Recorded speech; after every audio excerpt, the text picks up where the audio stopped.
সামনে একটা জিনিস দেখাম, হারা খাল বিল আতাই ওতাই আইয়া ছোট্ট একটা হঠাৎ করে দেখে কি একটা এবারে ঠাইল দিয়ে গুতোই গুতোই দেখে কি এখানে অনেক অনেক শিং মাছ, মাগুর মাছ, তারপর ছোট ছোট টাকি মাছ, অনেক প্রজাতির মাছ।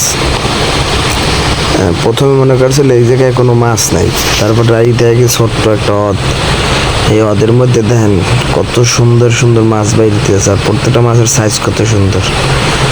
সেটা টাই মাছ বাইরেছে, এর বরিশালের শ্রেষ্ঠ খাদ্য।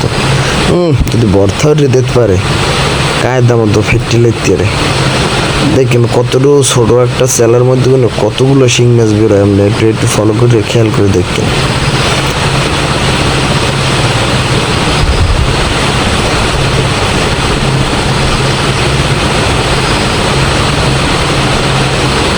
কাররা বাইরিস কাররা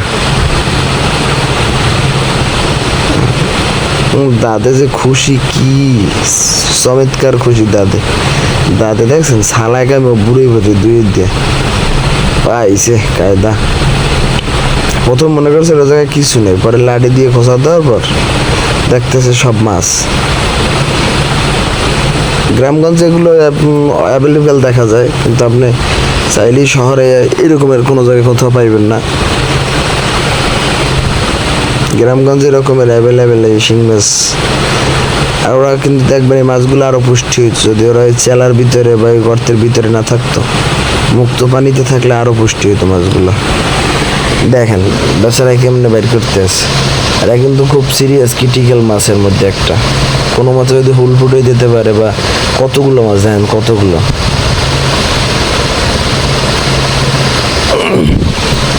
কতগুলো মাছ বাইর করতেছে, কতগুলো মাছ।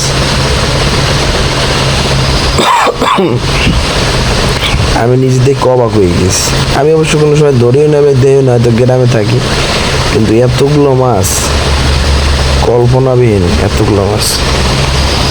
দেখেন ধরতে ধরতে একটা আর দুইটা না, এক কক সেট প্রায় 20-25 কেজি হিং মাছ, মাগুর মাছ 20-25 কেজি। কিনতে যান দেখবেন না কয়টা লাগে,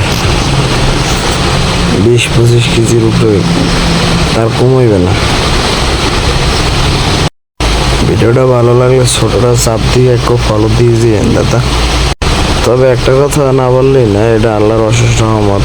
না হলে না খাইয়া, আমি শুনছি এই মাছগুলো যারা চেলায় বসবাস করে এরা 6 মাস খায়, 6 মাস খায় না, না খাইয়ে 6 মাস থাকাটা আল্লাহর এই অশেষ রহমত।